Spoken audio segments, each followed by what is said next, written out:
Hello guys, সবাই কেমন আছেন? আশা করি অনেক অনেক ভালো আছেন। তো আমরা এখন চলে আসছি মাধবপুর লেক। তো মাধবপুর লেক ঘোরাঘুরির পর আমরা প্রায় 5টার দিক হয়ে যাচ্ছে। তো ওই যে দেখতে পাচ্ছেন আমাদের গাড়ি আসবে কিছুক্ষণের মধ্যে। এখানে আমার আম্মা, তারপর আমার বোন ওই যে এখানে তারা দাঁড়িয়ে আছে। তো আমি এখানে চা পাতা কিছু নিচ্ছি ভর্তা খাওয়ার জন্য। তো চা পাতার ভর্তা আপনারা যারা খাইছেন অবশ্যই কমেন্টে জানাবেন। চা পাতা দিয়ে ছানাচুর খাইলে অনেক স্বাদ, আপনারা সবাই টেস্ট করে দেখতে পারেন। আর আমাদের কমলগঞ্জের মাধবপুর অবশ্যই ঘুরে যাবেন, যারা আসেননি অবশ্যই আসবেন। সেই একটা জায়গা, সেই একটা সিনারি দেখতে পাচ্ছেন, অসাধারণ।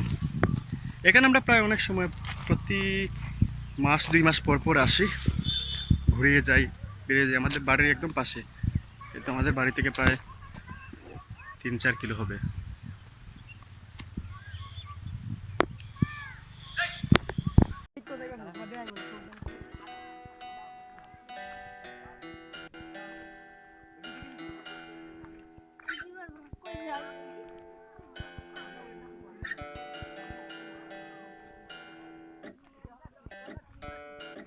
ছায়া হম তোমাকে চাঁদো চিরে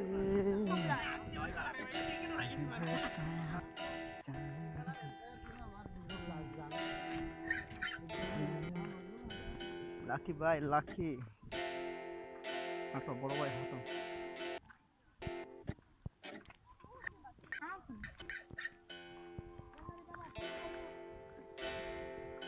বাতি বানাইছে বাইক থেকে।